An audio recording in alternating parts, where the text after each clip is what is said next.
Bonjour à tous, comment allez-vous? Aujourd'hui on se retrouve pour la deuxième édition du Monthly Recommendations, donc qui est l'édition du mois de février.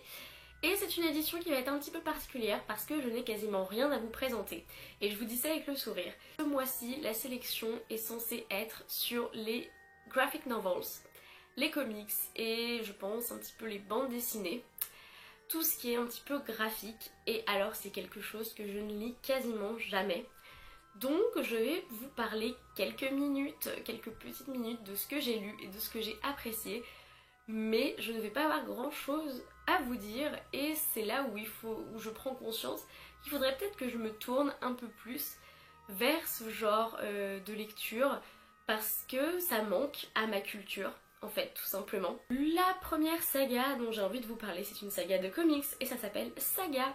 Et oui, j'ai lu les 6 ou 7 tomes qui sont déjà parus de Brian K. Vaughan, je crois. Et Saga, c'est ce space opéra. Il y a deux nations qui s'entretuent, qui font la guerre et il y a une personne de chacune des nations qui va tomber amoureuse de l'autre alors qu'ils sont censés se détester et ils vont faire un enfant, ce qui est censé être impossible et les deux nations vont essayer d'éliminer l'enfant puisque c'est pas forcément dans leur intérêt que les gens autour voient qu'il y a autre chose à faire que la guerre et qu'un enfant issu des deux peuples peut survivre et peut être même un enfant exceptionnel doté de plein de talents. C'est vraiment une série de comics que j'aime beaucoup. J'aime bien les graphismes, j'aime beaucoup les graphismes de cette série de comics, j'aime beaucoup le message qui s'en dégage, le message de tolérance, d'acceptation, etc. J'aime beaucoup les personnages féminins qui sont tous très forts, donc je pense que c'est un bon point. J'aimerais aussi vous parler de Milady de Winter que j'ai présenté précédemment pour le Cold Winter Challenge, qui est une BD d'Agnès Maupré, une BD historique qui se centralise sur le personnage de Milady de Winter, qui est une des méchants des Trois Mousquetaires d'Alexandre Dumas. C'est une BD que j'ai beaucoup aimée parce que le graphisme me parlait assez. Ce qu'il faut savoir aussi, c'est que je suis un peu difficile en graphisme et que j'ai du mal à m'ouvrir à d'autres formes de graphisme que je ne connais pas forcément. Pareil, c'était à nouveau centré autour d'un personnage féminin fort, donc c'est toujours intéressant et voilà, et ce qui m'attire le plus, que ce soit dans les comics, les graphic novels, etc., c'est les personnages, c'est l'histoire, c'est l'intrigue et c'est vrai que le côté graphique ne m'interpelle pas nécessairement puisque je peux trouver ce côté graphique autre part, j'ai l'impression, donc je me concentre plus sur l'histoire et c'est vrai que je fais pas forcément attention au graphique. Le dernier graphic novel dont je peux vous parler, c'est American Widow de Alessia Cara. C'est l'histoire de cette jeune veuve.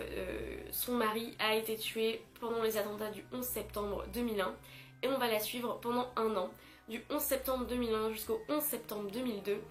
Pareil, les graphismes étaient très purs, très simples, très froids et j'ai beaucoup aimé. Je trouve que ça retranscrivait très bien la solitude du personnage et l'absurdité de toutes les démarches administratives, mais encore une fois je me suis concentrée sur l'histoire et beaucoup moins sur les graphismes. J'ai 3 graphic novels, un comic, des BD et une graphic novel que j'ai eu pour Noël et je pense que vous les avez vus passer dans mon book haul, mais donc j'ai un comics à lire et c'est Beach Planet que j'ai très hâte de lire. J'ai aussi à lire les 3 tomes de En chemin elle rencontre qui sont des BD écrites par un collectif d'auteurs et autrices dans le cadre d'Amnesty International pour militer pour le respect des femmes, le droit des femmes, l'égalité homme-femme, etc.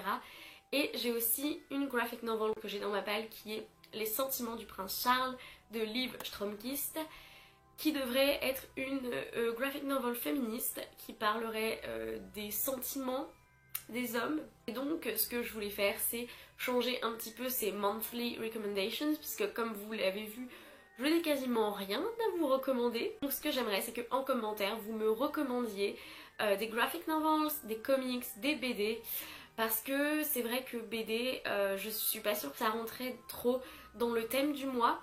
En BD, j'aurais pu parler de Tintin, c'est les seuls BD que j'ai lus dans ma vie et c'est pas forcément une référence d'un point de vue éthique par rapport au racisme et à la vision qu'on a dedans des étrangers. Voilà. Mais sinon oui, j'ai lu tous les Tintins. Mais voilà, je suis pas très portée sur le graphisme, la BD, les comics, les graphic novels, donc j'aimerais beaucoup que dans les commentaires vous m'en recommandiez et que vous me disiez ce que vous pensez que je vais aimer, ce qu'il faudrait, les ouvrages vers lesquels je devrais aller pour enrichir ma culture, et c'est vraiment quelque chose que j'ai envie de faire cette année en 2018, c'est de lire beaucoup plus de choses différentes. Tout pour cette vidéo, merci de l'avoir regardée jusqu'au bout, même si elle est beaucoup plus courte que ce que j'ai l'habitude de faire, ça me stresse de faire des vidéos courtes. En attendant une prochaine vidéo, lisez bien, amusez-vous avec vos lectures et bisous!